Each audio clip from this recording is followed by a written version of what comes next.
आज की क्लास में हम स्टार्ट करेंगे ग्रेविटेशन, 9th क्लास का चैप्टर नंबर 10th। तो ग्रेविटेशन का नाम आते ही हमें क्या माइंड में आता है? वही सन है, अर्थ है, बहुत सारे प्लेनेट्स है।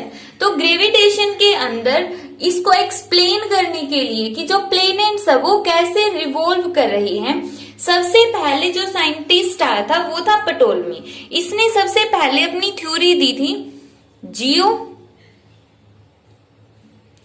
Centric theory. यहां पे जो जियो वर्ड है वो ग्रीक लैंग्वेज से लिया गया है और जियो का मीनिंग होता है अर्थ, सेंट्रिक का मीनिंग होता है सेंटर में। सेंटर में ये जो थ्योरी है वो किसने दी थी? ग्रीक एस्ट्रोनॉमर पटोलमी ने।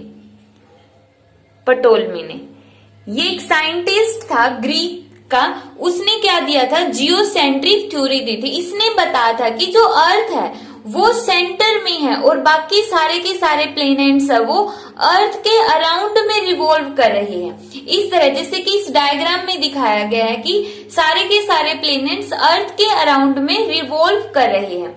ये किसने दिया था? पटोलमी ने दी थी। इसने बताया था कि ये सारे के सारे प्लेनेट्स अर्थ के अराउंड में रिवॉल्व कर रहे हैं in a circular path. Circular path में वो रिवॉल्व कर रहे हैं और इस सर्कुलर पाथ को इसने नाम दिया था एपीसाइकल।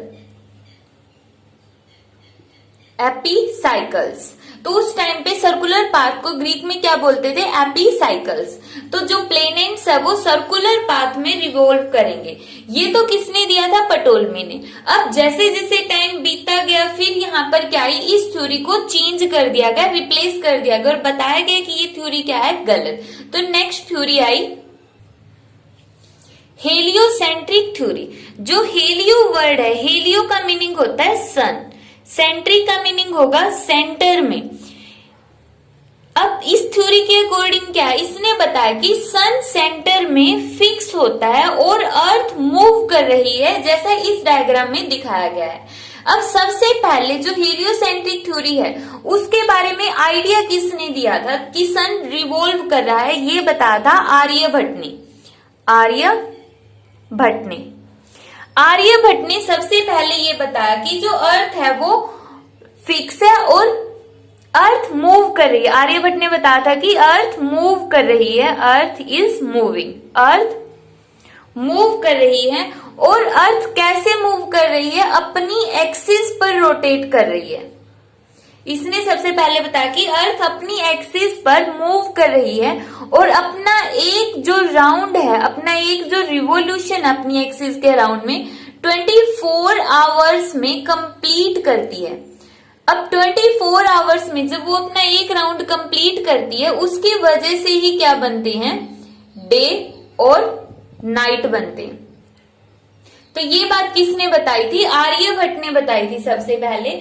बट इसने ये जो बात है वो किसी बुक में पब्लिश नहीं की थी। ये सिंपली इसने बता दिया था कि अर्थ मूव कर रही है और अर्थ की मोशन की वजह से ही दिन और रात बनते हैं। फिर आर्यभट्ट के बाद आया निकोलस कोपरनिकस। निकोलस कोपरनिकस ने क्या बताया था कि इसने 14th सेंचुरी के अंदर ये साइंटिस्ट आया था। 14th सेंचुरी में इसने अपनी थ्योरी पब्लिश कर दी थी कि अर्थ रिवॉल्व कर रही है। अर्थ क्या कर रही है? मूव कर रही है। इसने अपनी थ्योरी पब्लिश कर दी। पब्लिश करने का मीनिंग क्या है कि इसने अपनी एक बुक के अंदर इस बात को लिख दिया कि अर्थ है वो मूव कर रही है। अब उस टाइम पे क्या होते थे? चर्च, वहां के चर्च ने इसकी इस पब्लिसिटी को, जो इसने बुक में लिखा, उसको स्टडी किया, फिर उसके ऊपर रिसर्च किया। तो उन्होंने ऑब्जर्व की, ये बात उनको पता चली कि अगर कोपरनिकस सही है तो जो उनकी बाइबल है उसके अंदर लिखी हुई कुछ बातें गलत है।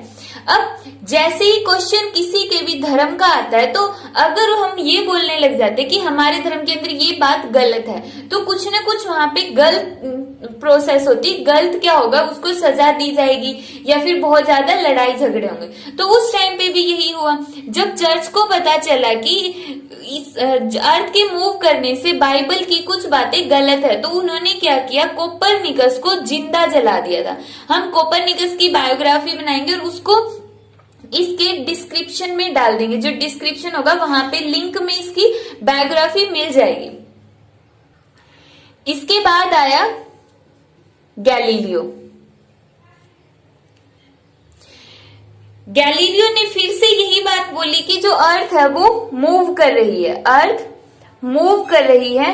तो चर्च ने इसको भी क्या किया, पहले तो इसको जेल में डाल दिया, फिर जेल से निकालकर इसको होम अरेस्ट कर दिया। होम अरेस्ट का मीनिंग क्या है कि उसको नजरबंद कर दिया, घर के अंदर ही उसको कैद कर दिया। और घर के अंदर रहकर इसने क्या किया, बहुत सारी डिस्कवरीज की, जैसे कि टेलीस्कोप, बहुत ही अच्छा टेलीस्कोप बनाया। इन्वेंट नहीं किया इसने, सिर्फ उसको बनाया था। उस जो टेलीस्कोप है उसकी संरचना को समझकर एक बेटर क्वालिटी का टेलीस्कोप गैलीलियो ने बनाया था।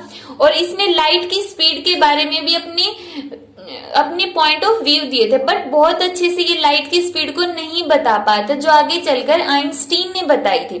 तो गैलीलियो के साथ भी वही हुआ, और गैलीलियो की बायोग्राफी का लिंक भी डिस्क्रिप्शन में मिल जाएगा। अब यहाँ पर भी इसने बता दिया था कि अर्थ मूव कर रही है और सन क्या है, वो रेस्ट में है। उसके बाद ये साइंटिस्ट आया टाइचो ब्राहे। टाइचो ब्राहे ने बताया कि जो प्लेनेट है वो अर्थ के अराउंड में रिवॉल्व कर रहे हैं, वो किसी सर्कुलर पाथ में रिवॉल्व नहीं कर रहे हैं, बल्कि इलिप्टिकल पाथ में मूव कर रहे हैं। तो वो जब इलिप्टिकल पाथ में मूव करेंगे, तो ये बात टाइचो ब्राहे ने बता दी थी, और उसके बाद इसको केपलर ने भी एक्सप्लेन किया था। तो ये था इसका बेसिक कि ग्रेविटेशन के अंदर कौन कौन सी थ्योरीज आई, कौन कौन से साइंटिस्टों ने अपने पॉइंट ऑफ व्यू दिए थे।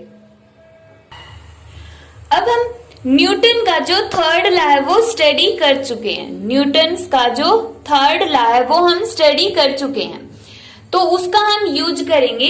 इसमें क्या है कि जब जो आइजैक न्यूटन था वो एक एप्पल की ट्री के नीचे बैठकर पढ़ रहा था, तो उस टाइम पे क्या हुआ था, एप्पल उसके ऊपर गिर गया, और एप्पल के नीचे गिरने से उसके माइंड में ये क्वेश्चन आया कि ये एप्पल नीचे ही क्यों गिरा, ये ऊपर की तरफ क्यों नहीं गया।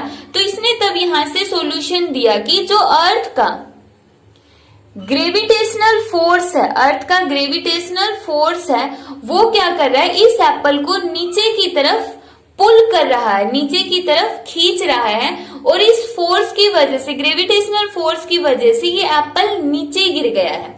बट अब न्यूटन का जो थर्ड लॉ वो क्या बोल रहा है कि अगर अर्थ एप्पल को नीचे खींच रही है, तो जो ये एप्पल है ये भी तो अर्थ को ऊपर खींच रहा होगा। तो इसका मतलब अर्थ में भी क्या होनी चाहिए, मोशन होनी चाहिए। अब अर्थ को भी ऊपर की तरफ मूव करना चाहिए, बट अर्थ ऊपर की तरफ मूव क्यों नहीं करती है, क्योंकि अर्थ का मास क्या होता है, बहुत ज्यादा होता है। अर्थ का मास क्या है, बहुत ज्यादा है, बहुत लार्ज अमाउंट में इसका मास है, बहुत मैसिव है अर्थ। इसकी वजह से अर्थ के अंदर मोशन को हम ऑब्जर्व ही नहीं कर पाते, और जबकि एप्पल का साइज क्या होता है, बहुत ज्यादा स्मॉल होता है।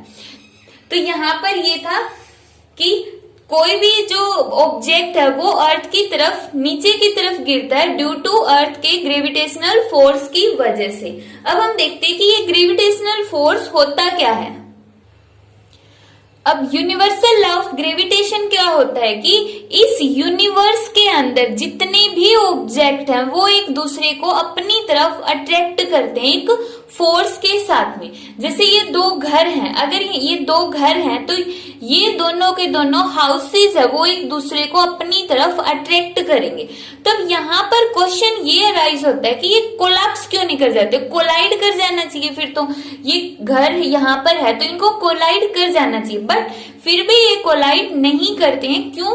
क्योंकि अर्थ इनको क्या कर रही है, इस घर को अपनी तरफ खींच रही है और इस घर को भी अर्थ अपनी तरफ खींच रही है। तो उस टाइम पे ये जो फोर्स लग रहा है, इस साइड लगने वाले फोर्स के कंपैरिजन में ये वाला फोर्स क्या है, बहुत ज्यादा है।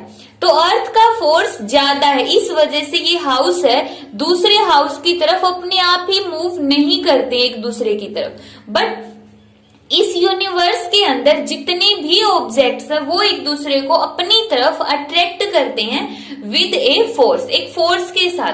अब जो वो फोर्स होगा उसको मान लिया हमने एफ, वो किसके प्रोपोर्शनल है, proportional to the product of their masses. मान लिया कि जो पहली बॉडी है इस हाउस का मास है एम और दूसरे हाउस का मास है स्मॉल एम और inversely proportional to distance between them. अब इनके बीच के डिस्टेंस को हमने मान लिया आर, तो यहाँ पे क्या आ जाएगा आर का स्केयर। तो यहाँ पे क्या हो गया, फोर्स जितना ज्यादा मास होगा उतना ही ज्यादा ये फोर्स लगाएगी, जितना ज्यादा इसका मास होगा तो उतना ही ज्यादा फोर्स लगेगा, इसलिए फोर्स के डायरेक्टली प्रोपोर्शनल है। इस सैंपल को हम बोलते हैं डायरेक्टली प्रोपोर्शनल। अब आर स्केयर के इनवर्सली प्रोपोर्शनल है, मीन्स डिवाइड में अगर आर ज्यादा हो गई, अगर आर की वैल्यू ज्यादा है तो फोर्स क्या हो जाएगा, कम हो जाएगा। अब यहाँ पर हम इसको सोल्व करेंगे। प्रोपोर्शनैलिटी इस सैंपल को अगर हटाते तो यहाँ पर एक कांस्टेंट आ जाएगा G, M divide by R square. यहाँ पे जो ये वर्ड आया है जी, इसको हम बोलेंगे प्रोपोर्शनैलिटी कांस्टेंट। जी का नाम क्या होगा, प्रोपोर्शनैलिटी कांस्टेंट, या फिर इसको हमने एक अलग नाम दे दिया ग्रेविटेशनल कांस्टेंट, ग्रेविटेशनल कांस्टेंट। अब जो ये जी की वैल्यू है, जी की वैल्यू कितनी आई है, 6.67 इंटू 10⁻⁻11 और इसकी यूनिट क्या हो जाएगी, न्यूटन मीटर स्क्वायर पर किलोग्राम स्क्वायर। यहां से हमने इसकी यूनिट निकाली, जी की यूनिट क्या हो जाएगी, आर को उस साइड ले गए, फोर्स की यूनिट क्या हो गई, न्यूटन। इसको हम सोल्व करेंगे इस तरह से, जी को तो इसी साइड रखो, यहां पर है फोर्स, आर स्क्वायर को इस साइड ले गए तो मल्टीप्लाई में हो गया, मास को हम नीचे लिख देंगे क्योंकि इस साइड क्या हम मल्टीप्लाई में है, तो दूसरी साइड क्या हो जाएगा, डिवाइड में। तो जी की यूनिट क्या हो गई, फोर्स की यूनिट न्यूटन, आर की यूनिट मीटर, आर का स्क्वायर है तो metre square, divide by kilogram तो पर किलोग्राम स्क्वायर। तो ये हो गया ग्रेविटेशनल कांस्टेंट का वैल्यू, ग्रेविटेशनल कांस्टेंट की वैल्यू। और ये हो गया वो फोर्स जिस फोर्स के साथ कोई भी दो बॉडीज एक दूसरे को अपनी तरफ अट्रैक्ट कर रही हैं। अब क्वेश्चन ये अराइज होता है कि जो ग्रेविटेशनल कांस्टेंट है उसकी इंपॉर्टेंस क्या क्या है। तो पहली इंपॉर्टेंस है it binds us to the अर्थ।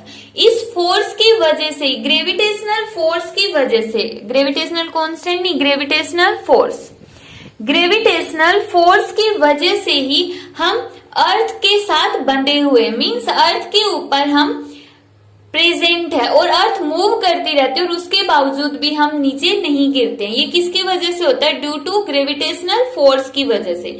दूसरा है जो मून है वो अर्थ के अराउंड में रोटेट करता रहता है, वो भी किसकी वजह से, ड्यू टू ग्रेविटेशनल फोर्स की वजह से है।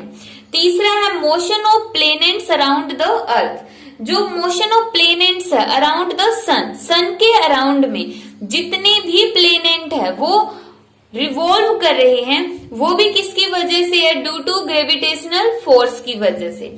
नेक्स्ट है tides due to moon and earth. अब जब मून में और अर्थ के ऊपर जो सी होता है, समुद्र होता है, उनके बीच में ग्रेविटेशनल फोर्स होता है, उसकी वजह से सी के अंदर क्या आती हैं, टाइड्स आती हैं। तो ये थे ग्रेविटेशनल फोर्स की इंपॉर्टेंस।